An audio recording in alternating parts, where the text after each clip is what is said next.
네, 안녕하세요. 감정에 대한 책을 읽고 자유를 느낄 시간이 왔습니다. 저는 시와 음악을 사랑하는 유형입니다. 지난달 우리 내내 치유 독서 모임에서 제가 이 수치심 권하는 사회를 발표하겠다고 말씀드렸죠. 그래서 준비했습니다. 이 책이죠. 네, 수치심 권하는 사회입니다.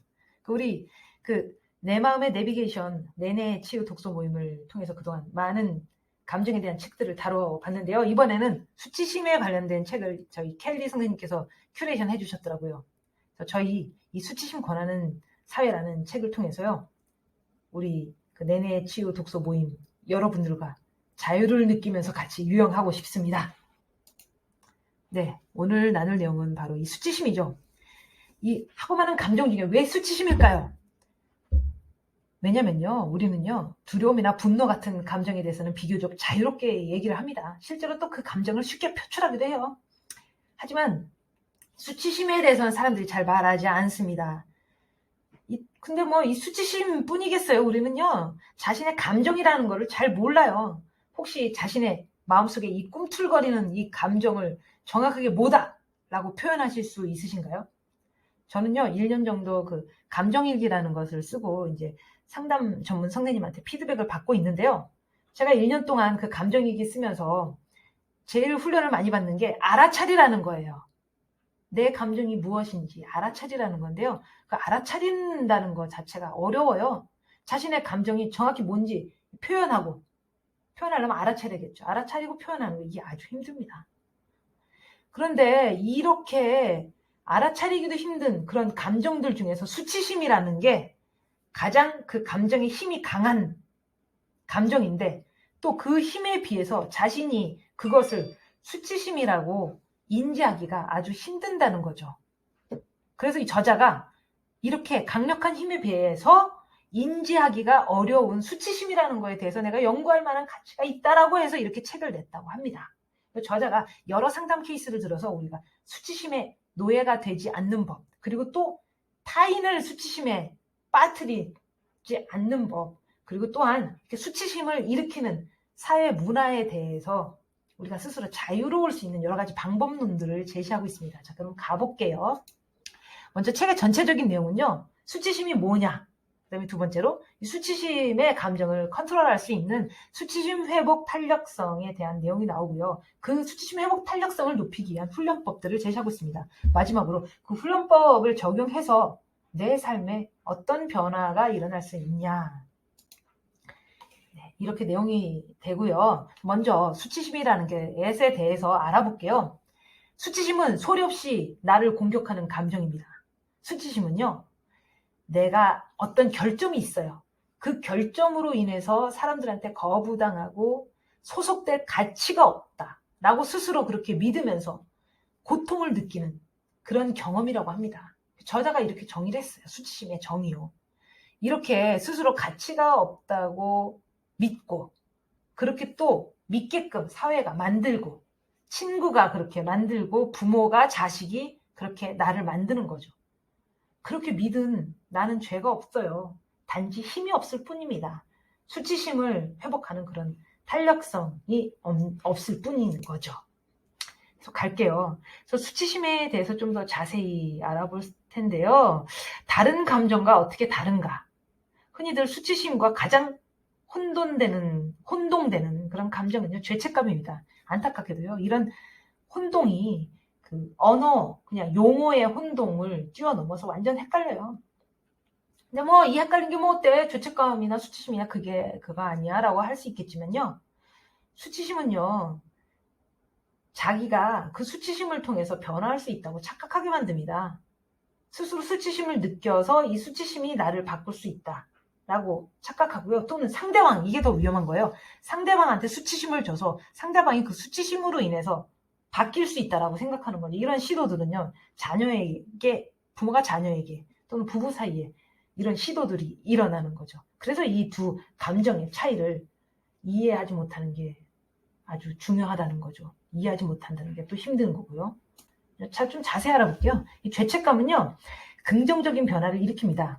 이 죄책감은 자신이 믿는 그런 윤리관, 자신의 믿음, 자신의 가치, 이거에 어떤 내가 반하는 행동을 한 거죠. 그런 태도를 했을 때 내 행동이 내가 되고자 하는 그런 모습과 불일치가 됐을 때, 그럴 때 생기는 게 죄책감인 거죠.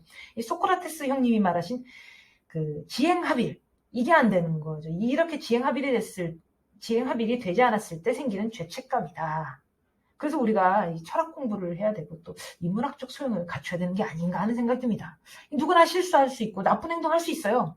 하지만 자신의 철학이 있으면요, 잠깐 자신의 행동을 반성하고 더 좋은 방향으로 또 더 좋은 변화를 일으켜서 자신을 바꿀 수가 있어요. 오히려 이런 경우에는 상처가 성장의 발판이 되기도 해요. 그런데 수치심은 어떤가요? 수치심은 프레임입니다.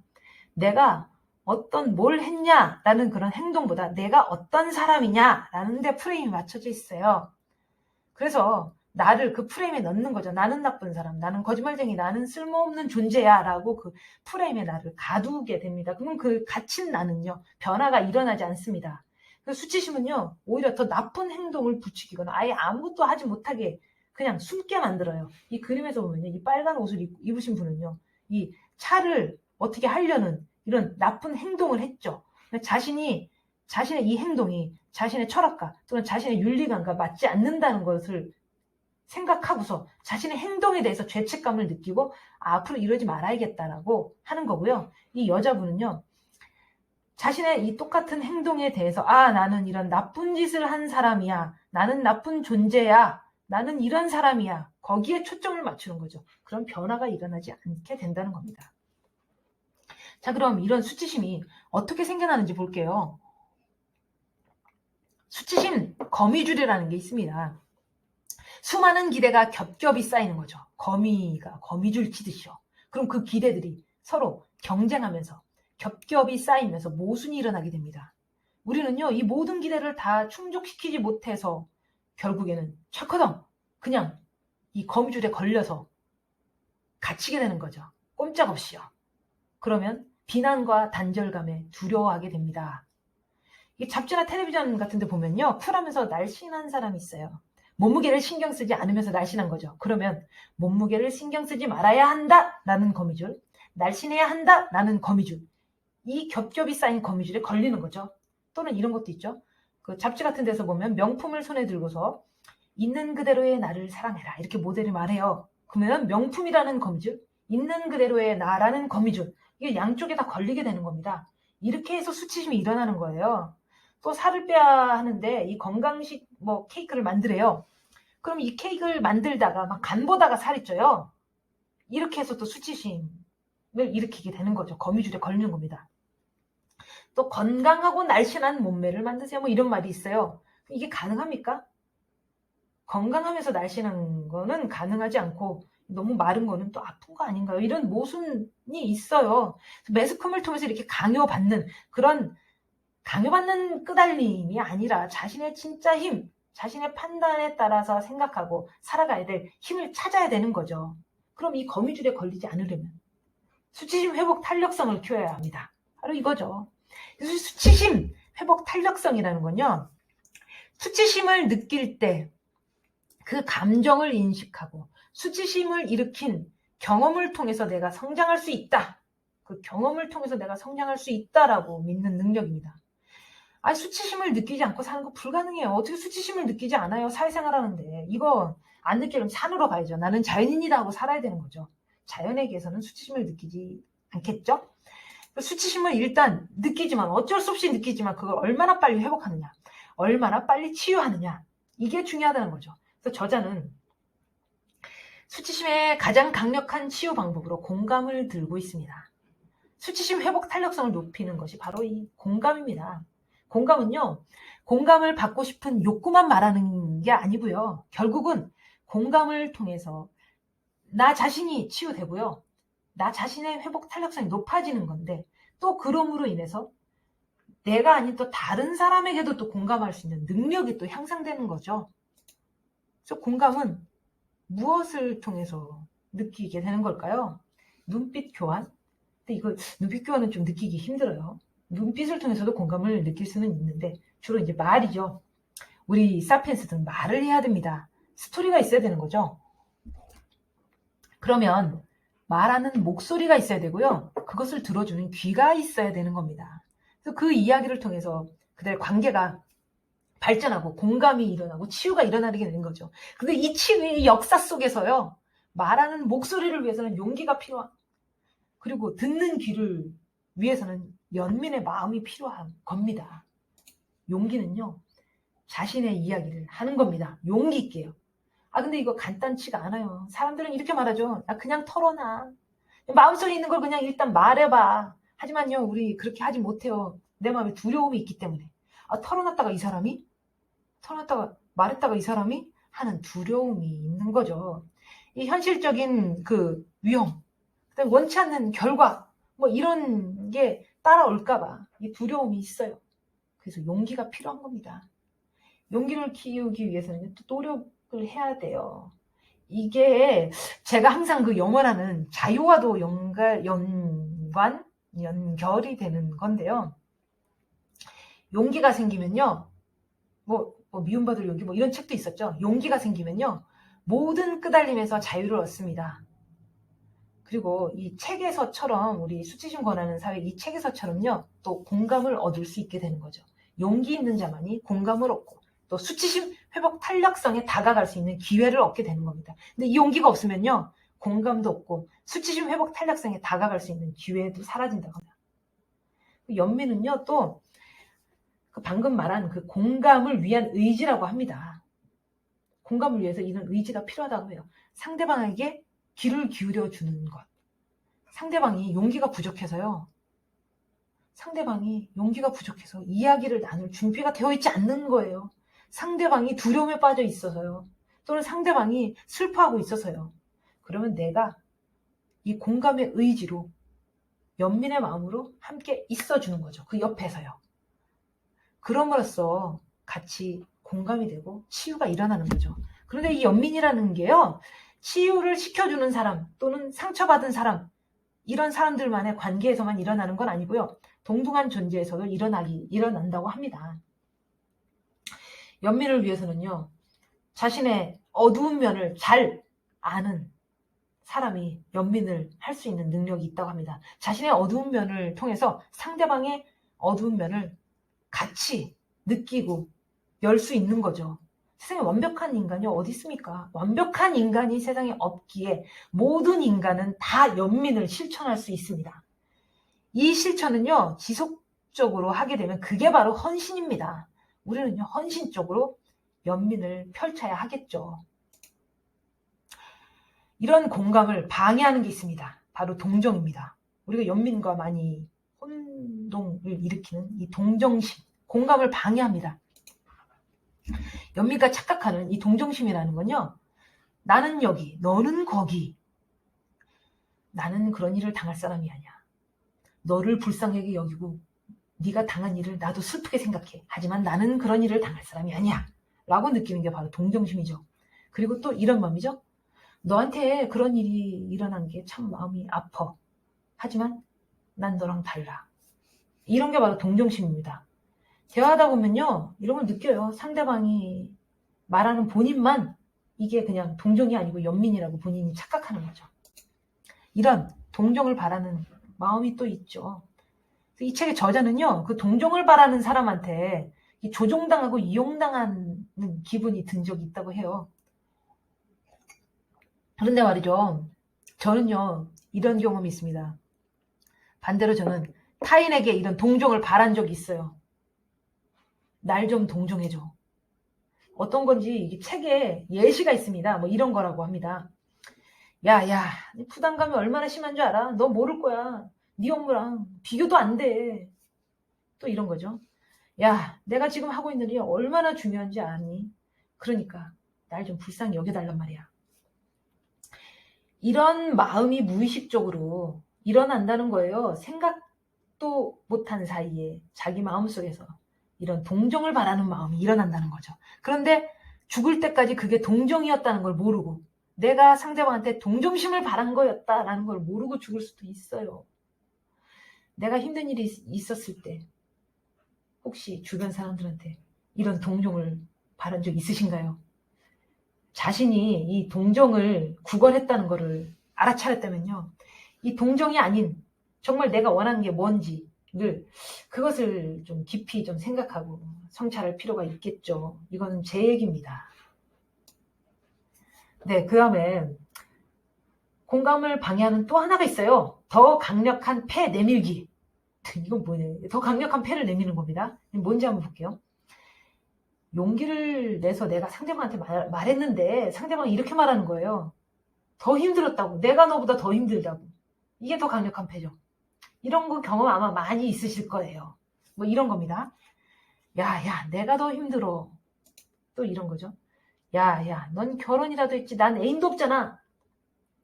이게 더 강력한 폐를 내미는 거죠. 이러면 공감에 방해가 돼요. 이러면 안 돼요. 야, 내가 더 힘들어. 찍 이게 아니고 지금 네가 더 힘들지만 분명히 지금보다 더 좋아질 거야. 뭐 이렇게 하셔야 되고요. 야, 넌 결혼이라도 했지. 난 애인도 없잖아. 이게 아니고요. 남편하고 너하고 여태까지 잘 지내왔잖아. 이번만 견디면 더 좋아질 거야. 이렇게 얘기해야 된다고 합니다. 이게 바로 공감이라고 합니다. 자, 이제 방법론으로 넘어가서요. 내 안에 수치심을 자극하는 게 무엇이냐. 수치심 촉발제를 파악해야 됩니다. 이게 아까도 말씀드렸듯이 수치심이라는 걸 피하는 거는 불가능해요. 매일 매 순간이 경험할 수밖에 없어요. 자연인이 아니니까. 하지만 이제 자신의 수치심 그 자극점, 내가 어느 포인트에서 수치심을 느끼냐, 그 자극점을 발견하고 빨리 느낀다면 거기서 또 빨리 빠져나올 수 있는 거죠. 시간이 훨씬 줄어든다는 겁니다. 그리고 이런 느낌을 통해서 내가 긍정적이고 건설적인 해결책을 나 스스로 발견해서 그냥 번떡 일어날 수 있다는 거죠.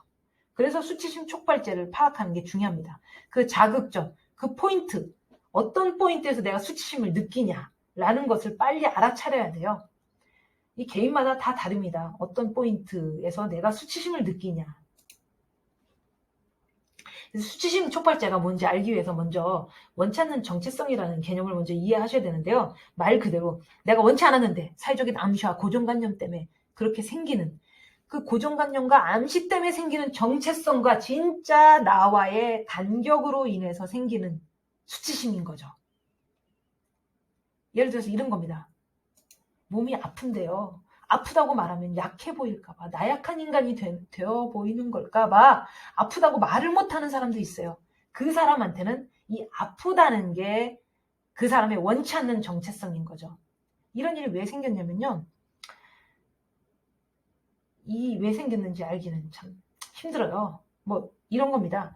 과거에 부모로부터 어떤 암시를 받았을 수도 있어요. 내가 어렸을 때 아플 때 부모님이 그 아픔에 대해서 자녀에게 불편하게 한 거죠.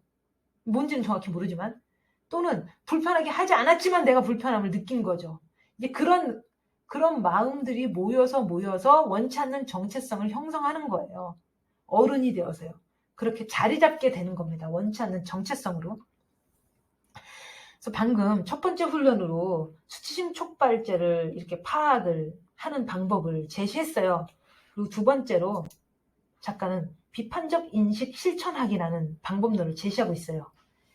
이 비판적 인식 실천하기는요, 먼저 수치심이 어떤 렌즈처럼 작용한다라는 거를 이해하셔야 돼요. 그래서 사진기에 줌 렌즈처럼 렌즈를 가까이 접사시켜서 접사 렌즈처럼 자신에게 포커스를 맞추게 되면 자신의 이 홀로 힘겨워하는 모습을 보게 됩니다. 나만 이런 거야? 나만 이게 뭐가 잘못된 거야? 그래서 이렇게 접사 렌즈처럼 자신에게 쭉 들어가서 포커스를 맞추지 말고 줌 아웃을 해서 멀리 내다보는 거죠. 시야를 넓게 바라보는 거예요. 이렇게 시야를 넓게 바라보기 위해서는 바로 이 비판적 인식이 필요하다는 거죠. 이 비판적 인식을 어떻게 실천하느냐. 이거는 자신의 수치심 촉발제가 뭔지부터 알아야지 좀 되는 겁니다. 그래서 이 책에서는요, 외모를 예로 들고 있더라고요. 예를 들어서 수치심 촉발제가 외모다. 나는 외모에 관련된 게 나오면 이상하게 수치심을 잘 느낀다. 라고 했을 때 그게 그 사람의 수치심 촉발제가 되는 거잖아요. 그럼 이 외모가 자신의 수치심 촉발제라고 했을 경우에 비판적 인식을 어떻게 실천하냐. 먼저 그 외모에 대한 사회적 사회의 그런 기대들을 한번 살펴봅니다. 이 외모에 대한 사회적인 어떤 기대가 형성되어 있냐, 이 머리 스타일은 어떤 머리 스타일, 피부는 어떤 피부인, 몸무게 어떤 몸무게 정도에 대한 사회적 기대가 어떤 것들이 있냐, 또는 옷, 신발, 명품 이런 사회적 기대들을 먼저 파악하는 거죠. 근데 두 번째로 그런 기대들이 어쩌다가 생긴 건가, 왜 생긴 건가, 이거를 또 한번 생각해 봐야 되는 거죠. 보통 이런 거죠. 실현할 수 없는 그런 이데아 같은 명품, 난 살 수 없는데 명품이라는 거에 사회적 기대가 합일되어 있다.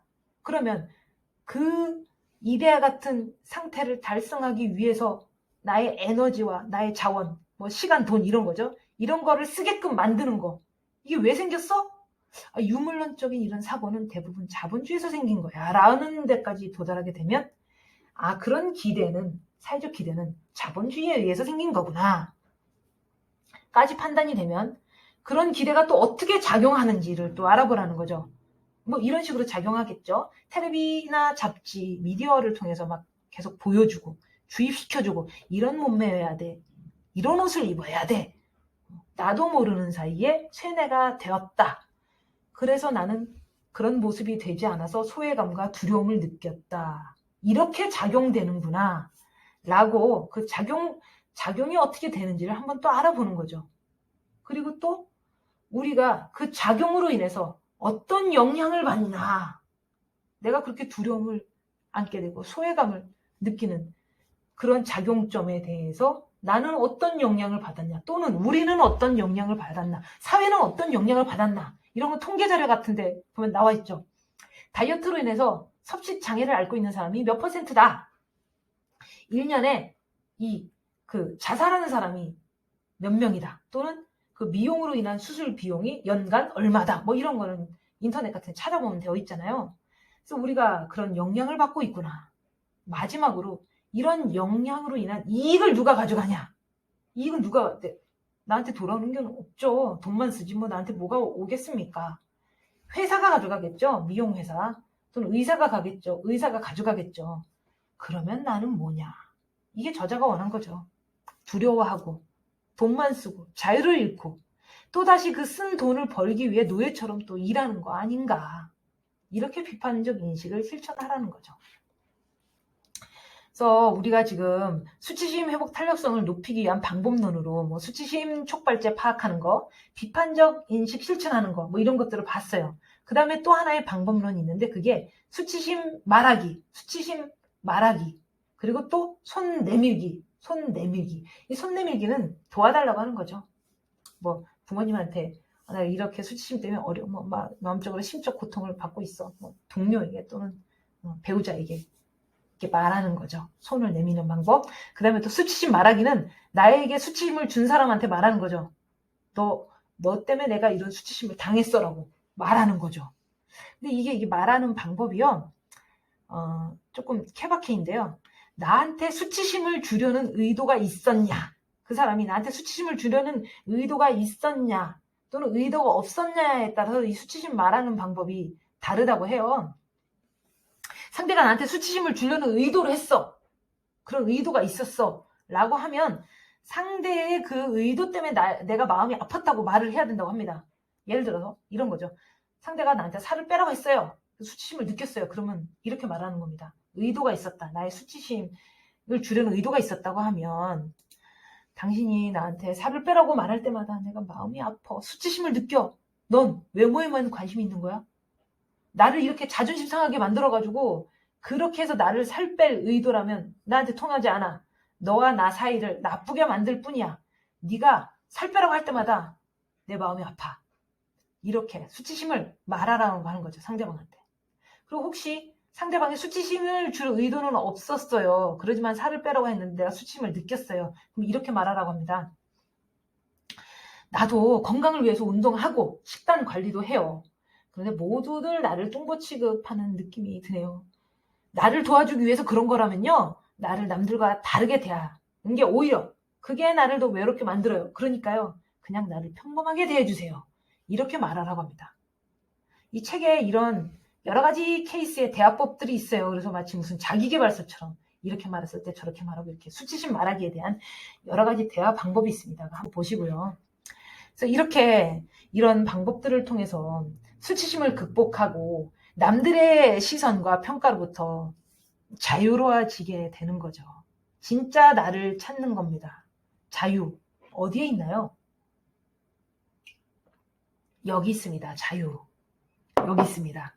근데요, 이걸 보지 못하게 방해하는 것들이 가득합니다.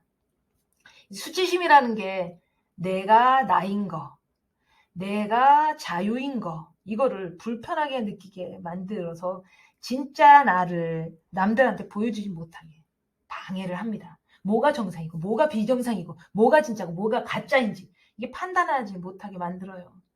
진짜 나, 참 나, 있기나 한 건가요? 근데 저는 이런 방법을 자주 쓰는데요. 나를 하늘로 띄워요. 지구 밖으로 보내요. 그리고 태양계를 넘어서 가장 가까운 별 켄타우루스 자리로 가요. 그러면 거기에서 또 외부 은하로 넘어가고 외부 은하까지 넘어가면 그냥 텅 빈 공간이 나옵니다. 그 텅 빈 공간 안에서 나는 티끌도 아닌 그냥 공이 돼버립니다. 그래도 내 마음이 자유롭지 못하면요. 또 누군가가 밉다면요. 다시 돌아와요.